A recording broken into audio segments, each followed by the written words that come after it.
আসসালামু আলাইকুম। আজকে আপনাদেরকে আমার শ্বশুর বাড়ির ভিডিও দেখানোর চেষ্টা করছি।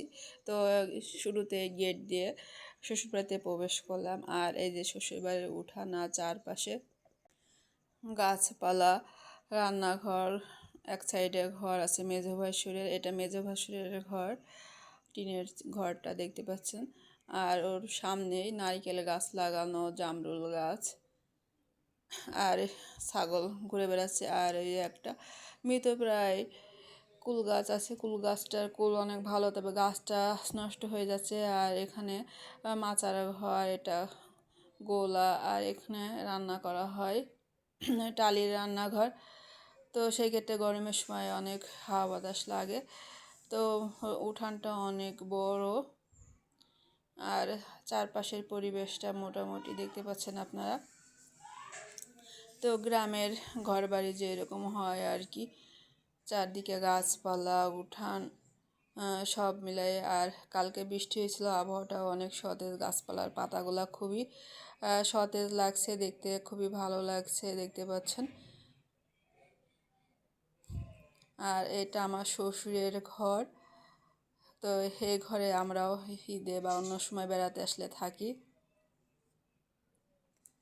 এটা ঘরে ঢোকার গেট, গেট দিয়ে আমরা ঘরে ঢুকবো। তো গেট দিয়ে ঢুকতেই প্রথমে ডাইনিং টেবিল। তো ডাইনিং টেবিলে সব এটা সেটা রাখা আছে। তো বাড়িতে আমার শ্বশুর শাশুড়ি ছাড়া কেউ থাকে না, দেখতে পাচ্ছেন পেঁয়াজ কিনে রাখছে, আলু কিনে রাখছে। আর ডাইনিং টেবিলের ওপরে চুলা বসিয়ে রাখছে, গ্যাসের চুলা।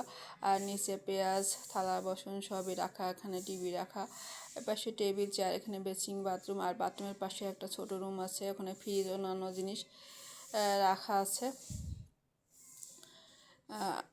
আর এপাশে 3টা রুম আছে। তো এটা আমাদের বেডরুম, না এটা পাশের গেস্ট রুম। তো এখানে অন্যান্য আত্মীয় আসলে থাকে আর কি। আর এটা আমাদের বেডরুম। বেডরুমে দেখতে পাচ্ছেন যে ড্রেসিং টেবিল, খাট আছে,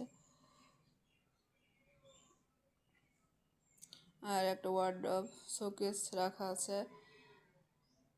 তো এই তো মোটামুটি আমাদের বেডরুমের পাশে একটা আলনা রাখা আছে।